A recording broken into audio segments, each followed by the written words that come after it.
Alors, ce matin, on ne va pas se contenter de miettes. Hein. On veut tout le pain. Hein.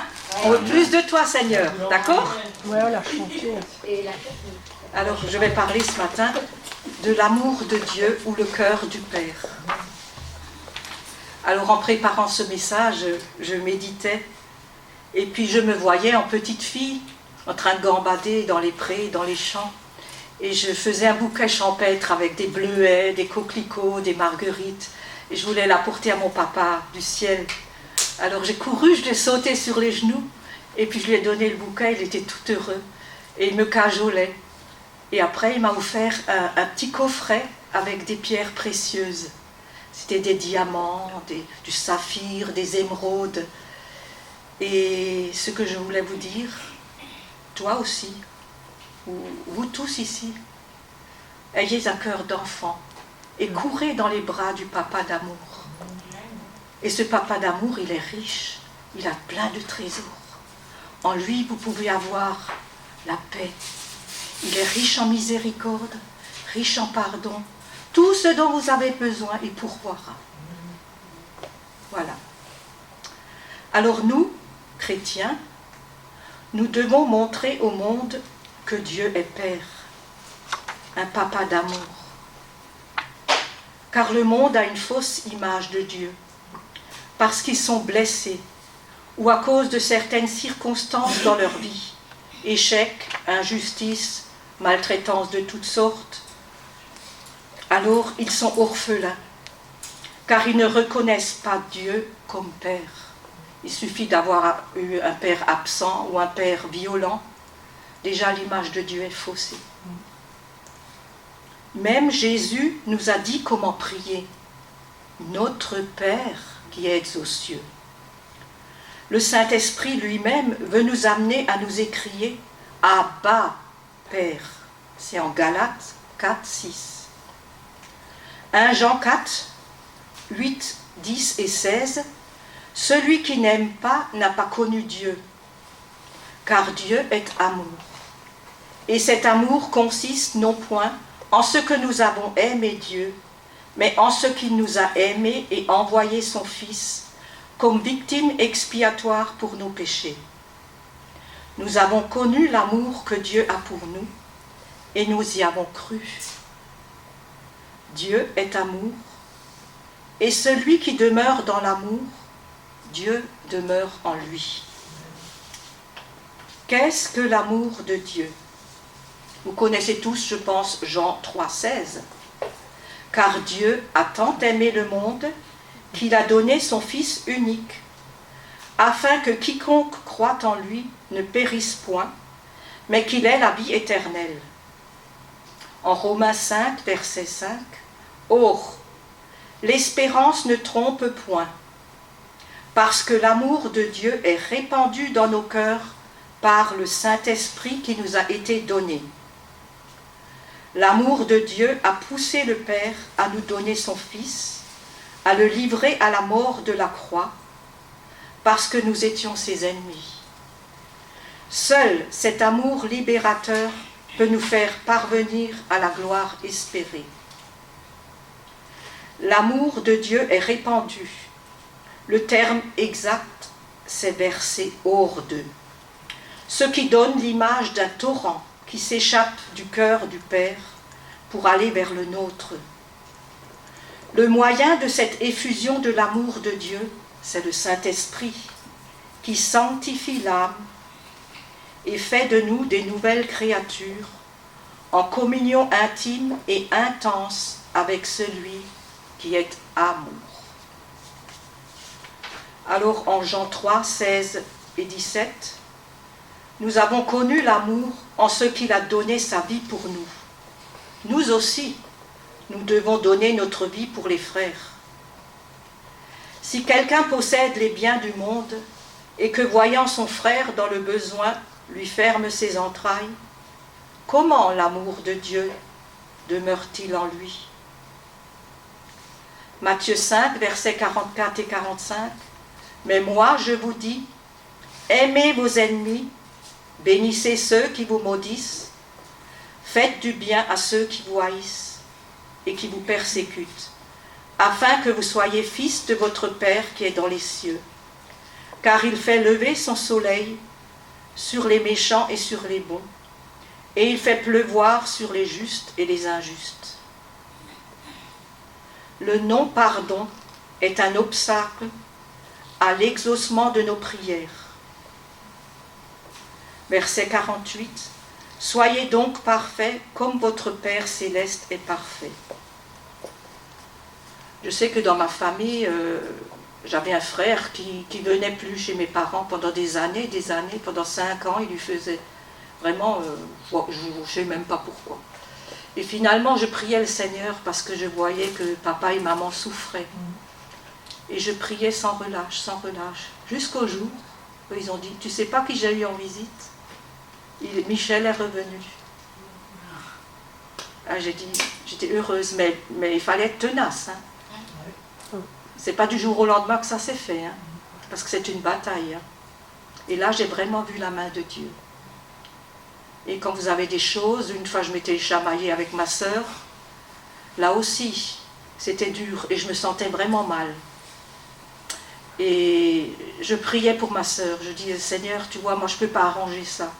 Mais je continue à prier, je priais pour elle. Et finalement, ça s'est refait. On s'entend bien maintenant. Amen.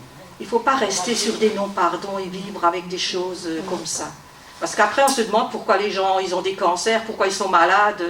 Bah, tu t'étonnes. S'ils ruminent des choses comme ça, ils portent des choses lourdes comme ça. Et si vous n'arrivez pas à pardonner, demandez à Dieu de s'en occuper. Mais priez, montrez-lui que vous avez envie de sortir de cette situation. Voilà. C'est très important le pardon. Hein. Et le verset 48 dit « Soyez donc parfaits comme votre Père céleste est parfait. » Dieu aime Jésus, son Fils. Vous le voyez en Matthieu 3, 17, lors du baptême de Jésus. « Et voici une voix se fit entendre des cieux. Celui-ci est mon Fils bien-aimé, en qui j'ai mis toute mon affection. » L'éternel objet de l'amour divin est le Fils éternel. Dieu aime tous les hommes, mais il a un amour particulier pour ceux qui sont en Christ. Dieu a exactement le même amour pour ceux qui sont en Christ, que pour Christ lui-même. Donc nous sommes frères et sœurs de Jésus. Dieu aime le monde, mais il s'intéresse particulièrement aux perdus. En Luc 15, versets 7 et 10, « De même, je vous le dis, il y aura plus de joie dans le ciel pour un seul pécheur qui se repent que pour 99 justes qui n'ont pas besoin de repentance. De même, je vous le dis, il y a de la joie devant les anges pour un seul pécheur qui se repent. » Un père comprendra facilement quel est l'amour spécial qu'il porte à son vrai fils et celui qu'il aura pour un enfant prodigue. Dans Luc 15, versets 20 et 24, vous vous rappelez de l'enfant prodigue. Et il se leva et alla vers son père. Comme il était encore loin, son père le vit et fut ému de compassion. Il courut, c'est le père qui courut se jeter à son cou et le baisa. Réjouissons-nous, car mon fils que voici était mort, et il est revenu à la vie. Il était perdu, et il est retrouvé. Dieu insiste lorsqu'en Ézéchiel 33, 11, il dit « Dis-leur, je suis vivant, le Seigneur l'Éternel. Ce que je désire, ce n'est pas que le méchant meure, mais c'est qu'il change de conduite et qu'il vive. » Et il dit par 2 fois « Revenez, revenez de votre mauvaise voie, et pourquoi mourriez-vous, maison d'Israël ?» Voyez, le cœur du Père peut être attristé, content, heureux, plein de compassion. Il veut nous délivrer de nos chaînes, de nos problèmes. Il s'intéresse à chacun de nous. Il veut notre bonheur et nous sommes uniques à ses yeux. Dieu lui-même est affligé quand les siens souffrent. en Ésaïe 49, 14 à 16, si on disait « L'Éternel m'abandonne, le Seigneur m'oublie », une femme oublierait-elle son enfant qu'elle allait? N'a-t-elle pas pitié du fruit de ses entrailles? Quand elle l'oublierait, moi je ne l'oublierai point. Voilà, je t'ai gravé sur mes mains, tes murs sont toujours devant mes yeux. Donc il savait, le Seigneur, qu'il y a peut-être des mères qui abandonneraient leurs enfants. Même dans ce cas, le Seigneur jamais ne nous fera faux bond. Alors je vais vous raconter une petite histoire, vous la connaissez sûrement aussi déjà. C'est l'histoire d'un chrétien libanais qui évoque un homme qui marche dans le sable. Cet homme exprime un grand désarroi devant les souffrances endurées. Et il demandait à Dieu où il se trouvait dans ces moments-là.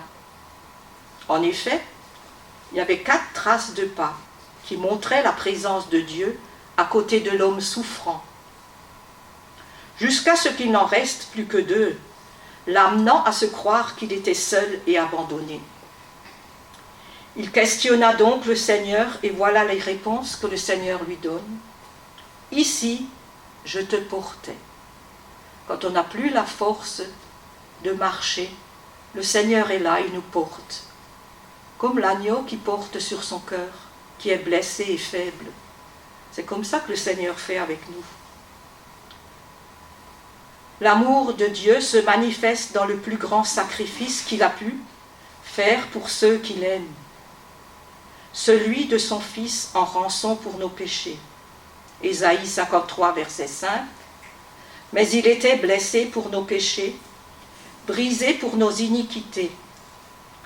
Le châtiment qui nous donne la paix est tombé sur lui. Et c'est par ses meurtrissures que nous sommes guéris. Ce n'est pas écrit que nous serons guéris, mais c'est bien le présent.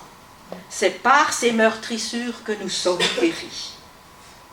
L'amour de Dieu communique la vie à ceux qui étaient morts dans leurs péchés, en les ressuscitant avec Christ et en les faisant asseoir avec Christ dans les lieux célestes, en leur montrant dans les siècles à venir les immenses richesses de sa grâce, par la miséricorde de Jésus-Christ. Éphésiens 2, 4, 8, voilà. L'amour de Dieu permet aussi que nous soyons appelés enfants de Dieu. On l'a entendu dimanche dernier. 1 Jean, versets 3 et 1. Voyez quel amour le Père nous a témoigné pour que nous soyons appelés enfants de Dieu, et nous le sommes. Si le monde ne nous connaît pas, c'est qu'il ne l'a pas connu. Ésaïe 54, versets 6 et 8. Car l'Éternel te rappelle comme une femme délaissée, au cœur attristé, comme une épouse de la jeunesse qui a été répudiée, dit ton Dieu. Quelques instants je t'avais abandonné, mais avec une grande affection je t'accueillerai. Dans un instant de colère, je t'avais un moment dérobé ma face, mais avec un amour éternel, j'aurai compassion de toi, dit ton Rédempteur. L'Éternel se réjouit en son peuple racheté avec des transports d'allégresse. Ça c'est en Sophonie 3,17. L'Éternel, ton Dieu, est au milieu de toi, comme un héros qui sauve. Il fera de toi sa plus grande joie. Il gardera le silence dans son amour. Dans la traduction d'Arby, c'est écrit « Il se reposera dans son amour. Il aura pour toi des transports d'allégresse. » C'est fort, hein, les transports d'allégresse. Maintenant, on va voir une autre facette du Père. Jean 14, versets 8 et 11. Philippe lui dit, « Seigneur, montre-nous le Père et cela nous suffit. » Jésus lui dit, « Il y a si longtemps que je suis avec vous, et tu ne m'as pas connu, Philippe? Celui qui m'a vu a vu le Père. Comment dis-tu, montre-nous le Père? Ne crois-tu pas que je suis dans le Père et que le Père est en moi. Les paroles que je vous dis, je ne les dis pas de moi-même, et le Père qui demeure en moi, c'est lui qui fait les œuvres. Croyez-moi, je suis dans le Père et le Père est en moi. Croyez du moins à cause de ses œuvres. Jésus et le Père étaient un. Ils étaient de même nature, unis avec le Saint-Esprit.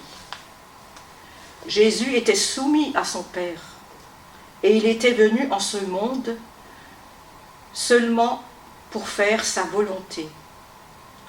Son principal souci, c'était l'accomplissement de la volonté de son Père, sa seule préoccupation.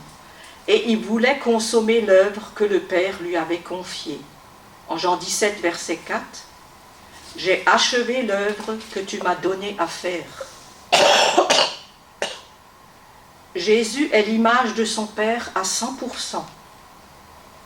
Il avait ce cœur de Père, ce cœur de compassion, et il pourvoyait aux besoins des hommes.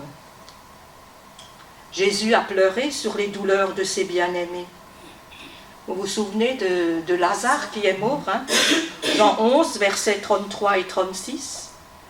Jésus, la voyant pleurer, elle et les Juifs qui étaient venus avec elle, frémit en son esprit et fut tout ému.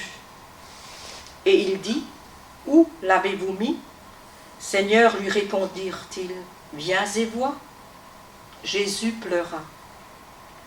Sur quoi les Juifs dirent, « Voyez comme il l'aimait. » L'amour du Christ s'est manifesté lorsqu'il a pris nos infirmités et qu'il s'est chargé de nos maladies. Par exemple, à Cana, c'était un des premiers miracles de Jésus, quand le vin avait à manquer, il a transformé l'eau en vin. Il a nourri des foules en multipliant le pain et le poisson. C'est en Matthieu 15, 32. « J'ai pitié de cette foule, de cette multitude, car il y a 3 jours qu'ils ne me quittent point et qu'ils n'ont rien à manger. Et je ne veux pas les renvoyer à jeun. » Jésus aime le plus grand pécheur aussi sûrement qu'il aime le saint. Mais il n'aime pas de la même manière. Pour le pécheur, il a de la pitié, et pour le saint, il éprouve du plaisir. Le pécheur provoque sa compassion à cause de sa pauvreté spirituelle, et pour le saint, il éprouve satisfaction et plaisir. Dans la parabole de la brebis perdue, nous voyons que cette détresse le touche. Luc 19, verset 10. « Car le Fils de l'homme est venu chercher et sauver ce qui était perdu. » Pour ses disciples, il éprouve un amour absolument unique. Et il se révèle à eux comme il ne se révèle pas au monde. Au monde, il parle en paraboles, alors qu'aux disciples, il les enseigne. Il a prié pour ses disciples et pour ses ennemis. En Luc 22, 32, en parlant de Pierre, « Mais j'ai prié pour toi, afin que ta foi ne défaille pas. » Et lorsqu'il était en croix, Luc 23, 34, « Père, pardonne-leur, car ils ne savent pas ce qu'ils font. » Jésus a révélé à ses amis les choses de son Père.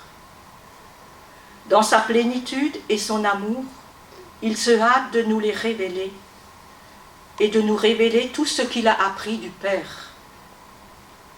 Jean 15, 15, « Je vous ai appelés amis parce que je vous ai fait connaître tout ce que j'ai appris de mon Père. »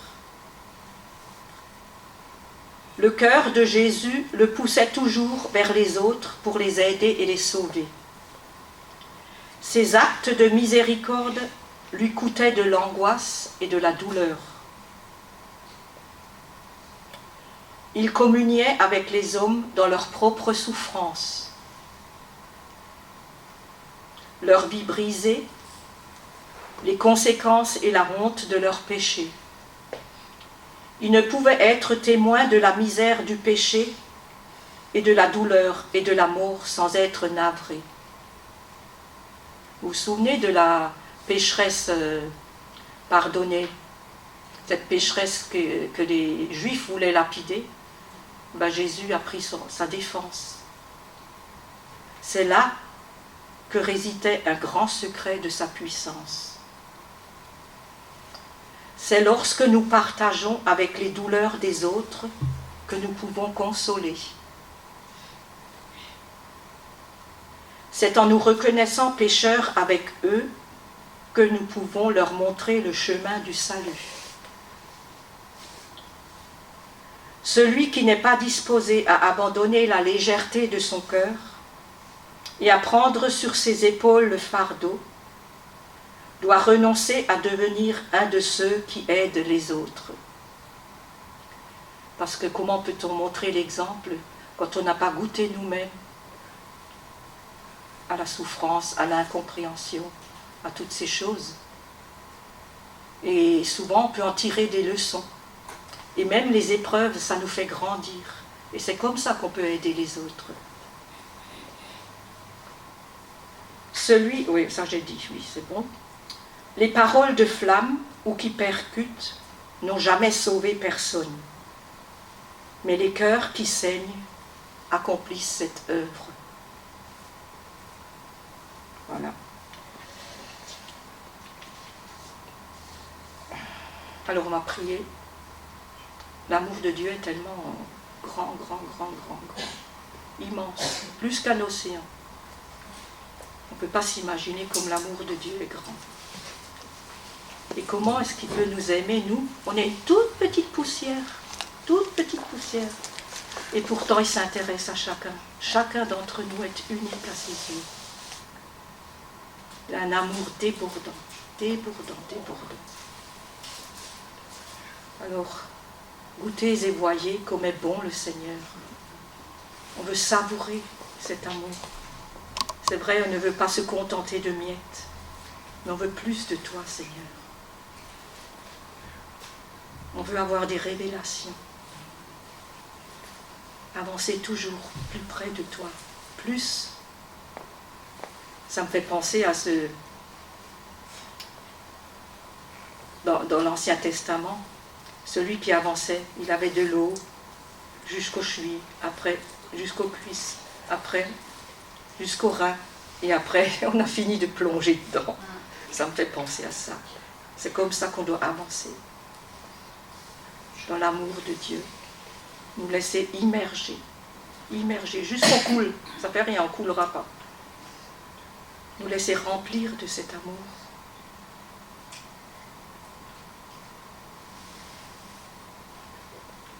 Oui, et que ton amour soit bercé dans nos cœurs par le Saint-Esprit. C'est le Saint-Esprit qui berce, qui agit.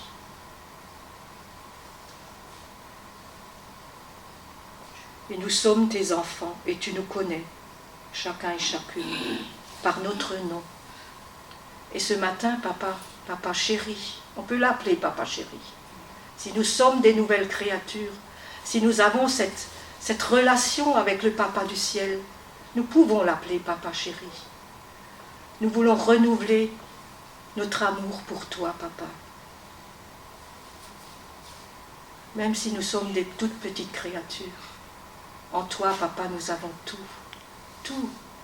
toutes les richesses. Tout est en toi, papa. Il suffit de s'abandonner à lui. De s'abandonner à son amour. Il sait que nous sommes faibles. Il le sait, il comprend ça. Il sait.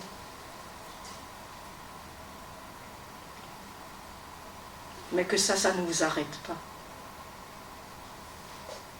Papa, nous t'aimons. Nous t'aimons, papa. Merci pour Jésus, ton Fils que tu nous as donné, qui s'est livré pour nous. Merci pour le Saint-Esprit que tu donnes en abondance, même en surabondance. Ouvrez vos cœurs.